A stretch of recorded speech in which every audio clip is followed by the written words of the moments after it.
안녕하세요. 수박 겉핥기입니다. 오늘은 헤로도토스의 역사 제5권 테르프시코레를 다룹니다. 이 권에서 우리가 집중할 주제는 아테네 민주정의 탄생, 그리고 그것이 품고 있는 정치사적 함의입니다. 참주정의 폭력 위에서 민주정은 어떻게 싹텄을까요? 자유를 쟁취한 민중은 과연 현명했을까요? 그리고 그 자유의 에너지는 어디로 흘러갔을까요? 오늘 이 세 가지 질문을 따라가며 헤로도토스가 제5권에 담아놓은 치밀한 역사 철학을 함께 해부해 보겠습니다. 제5권 테르프시코레는 헤로도토스 역사 전체 구조에서 매우 특별한 위치를 차지합니다. 이 권은 동서양의 거대한 충돌, 즉 페르시아 전쟁의 서막을 여는 동시에 고대 그리스 세계 내부의 정치 지형이 어떻게 근본적으로 재편되었는지를 보여주는 이른바 서사적 경첩 역할을 합니다. 단순한 사건의 나열이 아닙니다. 헤로도토스는 당대에 활발하게 논의되던 정치 사상들을 역사 서술 속에 정교하게 직조해 넣었습니다. 권력의 본질이란 무엇인가, 제도의 역학은 어떻게 작동하는가, 그리고 자유가 지닌 양가적 속성이란 무엇인가. 제5권은 이 질문들을 탐구하는 고도의 정치 철학적 담론이기도 합니다. 오늘 우리는 아테네 폭정의 역사에서 시작해 클레이스테네스의 제도 개혁, 스파르타의 개입 시도, 코린토스의 폭군담, 그리고 이오니아 반란으로 이어지는 인과의 사슬을 처음부터 끝까지 따라가 보겠습니다. 먼저 오늘 다룰 사건들의 흐름을 시간 순서로 정리해 두겠습니다. 기원전 560년 페이시스트라토스가 아테네에서 처음으로 권력을 장악합니다. 기원전 556년경 정적인 메가클레스와 일시적으로 손을 잡고 두 번째 장악에 성공합니다. 기원전 546년에는 팔레네 전투 승리로 확고한 참주정의 기반을 세웁니다. 그리고 기원전 527년 페이시스트라토스가 사망하면서 아들 히피아스가 권력을 이어받습니다. 이 네 개의 이정표는 아테네 참주정의 성립 과정을 보여주는 핵심 사건들입니다. 이 사건들이 어떻게 민주정 탄생의 씨앗이 되었는지를 차근차근 살펴보겠습니다. 그 이후의 흐름도 확인해 보겠습니다. 기원전 514년 히피아스의 동생 히파르코스가 암살됩니다. 이 사건이 폭정 심화의 도화선이 됩니다. 기원전 510년 히피아스가 마침내 아테네에서 쫓겨나며 참주정이 종식됩니다. 기원전 508년에는 클레이스테네스가 역사적인 민주개혁을 단행합니다. 그리고 기원전 506년 스파르타가 아테네 내정에 개입을 시도하지만 실패로 끝납니다. 이 두 연표가 오늘 강의의 전체 시간축입니다. 이 60여 년의 역사 속에서 인류 역사상 가장 중요한 정치혁명 중 하나가 일어납니다. 첫 번째 주제입니다. 참주정의 성립과 변질, 페이시스트라토스에서 히피아스까지.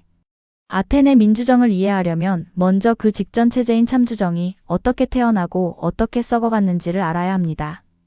기원전 6세기 초 아테네의 위대한 입법자 솔론이 개혁을 단행했지만 아테네 정치는 여전히 귀족 파당 간의 극심한 내분으로 혼란스러웠습니다. 구도는 이랬습니다. 펠로폰네소스 평야지대를 기반으로 한 리쿠르고스의 이른바 평야당, 알크메온 가문이 메가클레스가 이끄는 해안 세력인 해안당, 이 두 거대 파당이 맞서고 있었습니다.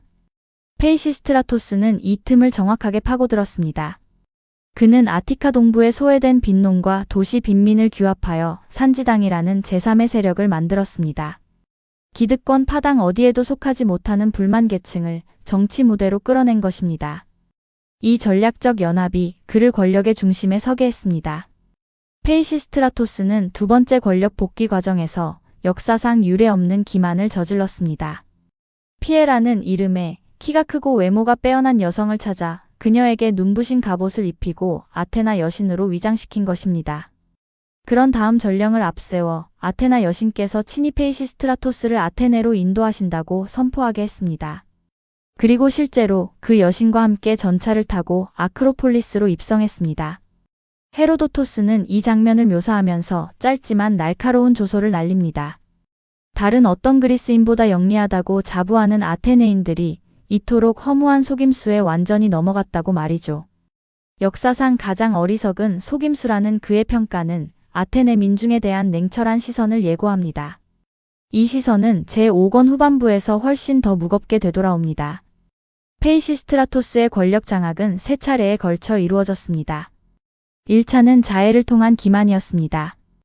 스스로 몸에 상처를 낸 뒤 정적들에게 습격당했다며 미네를 설득해 호위병을 얻어냈고 그 무력으로 아크로폴리스를 점거했습니다.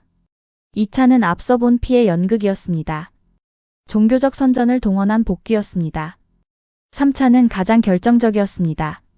메가클레스와의 불화로 재차 추방된 그는 트라키아의 판가이우 문광에서 막대한 부를 축적하고 용병을 고용하여 기원전 546년 팔레네 전투에서 군사적 기습으로 완승을 거두었습니다. 이 세 번의 장악 과정은 중요한 교훈을 담고 있습니다. 권력은 명분도, 민심도 결국은 경제력과 무력이 뒷받침될 때 비로소 확고해진다는 것입니다. 페이시스트라토스의 통치 자체는 사실 온건했습니다. 기존의 헌정 질서를 노골적으로 뒤엎지 않았고 경제를 부흥시키며 비교적 안정된 통치를 이어갔습니다. 문제는 세습에서 시작되었습니다. 기원전 527년 그가 사망한 뒤 권력은 두 아들에게 넘어갔습니다. 히피아스와 히파르코스가 공동으로 아테네를 통치했는데 초기에는 여전히 비교적 온건한 형태를 유지했습니다. 그러나 이 균형은 한 개인의 사적 충동에 의해 산산이 부서집니다. 기원전 514년 하르모디오스와 아리스토게이톤이라는 두 아테네 시민이 파나테나이아 축제 도중 히파르코스를 암살했습니다. 후대 아테네 시민들은 이 두 사람을 참주 살해자, 즉 자유를 위해 목숨 바친 영웅으로 추앙했습니다. 하지만 헤로도토스의 역사적 진단은 냉철합니다. 이 암살의 동기는 정치적 이념이 아니었습니다. 히파르코스와 하르모디오스 사이의 사적인 치적 문제, 즉 지극히 개인적인 원한이 발단이었습니다. 더 중요한 것은 이 사건의 결과입니다. 암살은 자유를 가져다 주기는커녕 형 히피아스에게 극도의 편집증적 공포와 분노를 심어주었습니다. 이후 아테네는 이전보다 훨씬 더 가혹하고 억압적인 진짜 폭정을 4년이나 더 겪어야 했습니다. 유력 시민들이 무자비하게 숙청되었고 이 공포가 결국 외부 세력의 개입을 부른 도화선이 되었습니다. 두 번째 주제입니다. 정치 지형의 전복, 클레이스테네스의 권력 투쟁. 참주가 쫓겨난 아테네는 진정한 자유로 직행하지 않았습니다. 새로운 권력 투쟁의 장이 열렸고 그 혼돈 속에서 인류 역사를 바꿀 개혁이 탄생합니다. 히피아스 축출의 배후에는 흥미로운 국제 공작이 있었습니다. 알크메온 가문은 오랫동안 히피아스 일파에 의해 추방당한 상태였습니다. 그들은 델포이 아폴론 신전 재건 사업을 맡으면서 계약을 훨씬 초과하는 값비싼 파로스 대리석을 사용하는 방식으로 신전 사제들의 환심을 샀습니다. 한마디로 신탁을 매수한 것입니다. 이후 스파르타 사람들이 델포이의 신탁을 구하러 올 때마다 퓨티아 여사제는 어떤 질문이 들어와도 아테네를 해방시키라는 명령을 반복해서 내렸습니다. 종교적 압박에 굴복한 스파르타 왕 클레오메네스 1세는 마침내 기원전 510년 병력을 파견하여 히피아스를 아테네에서 몰아냈습니다. 이 장면은 고대 국제 정치의 본질을 선명하게 보여줍니다. 신탁이라는 종교적 권위도 결국은 현실 정치와 이해관계의 도구가 될 수 있다는 것입니다. 참주가 사라진 아테네는 곧 새로운 내전 구도에 빠져들었습니다. 한쪽에는 이사고라스, 스파르타의 무력 후원을 등에 업은 보수귀족으로 친스파르타 과두정을 세우려 했습니다. 다른 한쪽에는 클레이스테네스, 알크메온 가문 출신으로 초기에는 이사고라스에게 권력 투쟁에서 밀리고 있었습니다. 그때 클레이스테네스는 세계 정치사를 바꿀 승부수를 던집니다. 지금까지 정치의 객체로만 머물러 있던 일반 평민, 즉 데모스를 자신의 정치적 파트너로 끌어들인 것입니다. 결과는 놀라웠습니다. 클레오메네스가 이사고라스의 사주를 받아 아크로폴리스를 점거했을 때 분노한 아테네 민중이 자발적으로 무장하고 봉기했습니다. 그리고 단 3일 만에 스파르타군을 아크로폴리스에 가두어 굴복시켰습니다. 민중이 외부 강대국의 무력 개입을 스스로의 힘으로 물리친 최초의 기념비적 사건이었습니다. 권력을 장악한 클레이스테네스는 기원전 508년 아테네의 사회적 정치적 근간을 완전히 다시 설계하는 개혁을 단행했습니다. 개혁의 목적은 분명했습니다. 귀족들이 혈연과 지연을 이용해 권력을 독점해온 파당 정치의 토대 자체를 해체하는 것이었습니다. 세 가지 핵심 조치가 있었습니다. 첫째, 기존의 이오니아식 4개 부족 체제를 폐지하고 아테네 고유 영웅들의 이름을 딴 10개의 새로운 부족, 즉 필레를 신설했습니다. 둘째, 가문 중심의 부계명 대신 거주지 기반의 호칭, 즉 대매 제도를 도입했습니다. 누구의 아들이 아니라 어느 대매 출신의 누구로 불리게 된 것입니다. 셋째, 그리고 가장 핵심적인 조치가 바로 트리티스 메커니즘이었습니다. 트리티스 메커니즘은 고도의 공학적 사회 설계였습니다. 클레이스테네스는 아티카 전체를 지리적 특성에 따라 세 구역으로 분할했습니다. 해안, 내륙, 그리고 도시입니다. 각 구역을 다시 10개의 트리티스, 즉 3분의 1 단위로 잘라 총 30개의 트리티스를 만들었습니다. 그런 다음 추첨을 통해 해안에서 1개, 내륙에서 1개, 도시에서 1개의 트리티스를 뽑아 하나의 부족으로 묶었습니다. 그 결과는 혁명적이었습니다. 경제적 이해관계가 전혀 다른 해안의 무역상, 내륙의 농민, 도시의 수공업자와 귀족이 강제로 같은 부족이 된 것입니다. 이로 인해 귀족들이 특정 지역을 기반으로 대대로 유지해온 세습적 정치 네트워크가 한순간에 무력화되었습니다. 기하학적으로 설계된 이 제도 개혁 덕분에 아테네 전체가 하나의 통합된 정치 공동체로 거듭날 수 있었습니다. 세 번째 주제입니다. 이소노미아와 이세고리아. 클레이스테네스의 제도 개혁을 뒷받침하고 정당화한 이념적 기치는 무엇이었을까요? 그리고 그 이념은 아테네에 실제로 어떤 변화를 가져왔을까요? 클레이스테네스 개혁의 이념적 핵심어는 이소노미아였습니다. 법 앞의 평등 또는 권리와 권력의 평등을 뜻하는 이 개념은 귀족적 과두정이나 1인 참주정의 자의적 지배에 맞서는 해방의 담론이었습니다. 하지만 헤로도토스가 아테네의 군사적 정치적 역동성을 분석하며 찬양한 핵심 개념은 조금 다릅니다. 바로 이세고리아, 즉 평등하게 발언하고 참여할 권리입니다. 역사 5권 78장에서 헤로도토스는 이렇게 단언합니다. 아테네인들은 참주정 치하에서는 주인을 위해 억지로 일했으나 이세고리아를 얻자 각자가 오롯이 자기 자신을 위해 쟁취하려 싸웠다. 이것이 전부를 설명합니다. 참주 치하에서 병사들은 어차피 전쟁의 과실이 참주에게만 돌아간다는 것을 알고 고의로 소극적으로 싸웠습니다. 그러나 이세고리아 체제에서는 달라졌습니다. 자신의 발언이 정책으로 연결되고 공동체의 성과가 시민 모두에게 귀속된다는 사실은 전례 없는 자발적 투지를 폭발시켰습니다. 이세고리아는 단순한 정치적 평등이 아니라 시민 각자에게 강렬한 주체성을 부여하는 기제였습니다. 네 번째 주제입니다. 스파르타와 코린토스 디그레션, 위선적 제국주의와 폭정의 전형. 이세고리아를 기반으로 군사 강국으로 급성장한 아테네를 보며 스파르타는 위기감을 느꼈습니다. 그리고 매우 흥미로운 역사적 장면이 펼쳐집니다. 이세고리아로 강해진 아테네의 위협을 느낀 스파르타는 충격적인 계획을 세웁니다. 자신들이 직접 쫓아냈던 히피아스를 다시 불러들여 아테네의 참주로 복위시키겠다는 것이었습니다. 자유로운 아테네는 경쟁자가 되지만 참주 아래 있는 아테네는 유순하게 통제할 수 있다는 냉혹한 계산이었습니다. 스파르타는 펠로폰네소스 동맹회의를 소집하여 동맹국들에게 이 계획에 동참을 요구했습니다. 그런데 여기서 극적인 반전이 일어납니다. 코린토스의 사절 소클레스가 자리에서 일어나 정면으로 반박한 것입니다. 소클레스는 코린토스 역사에 존재했던 끔찍한 폭군들의 이야기를 꺼냈습니다. 킵셀로스의 탄생 이야기가 그것입니다. 바키아다이 과두정 가문의 자객들이 갓난아기를 암살하러 왔을 때 아기의 해맑은 미소에 차마 손을 쓰지 못한 자객들이 서로 떠넘기는 사이 어머니 라부다는 아이를 괴짝 속에 숨겼습니다.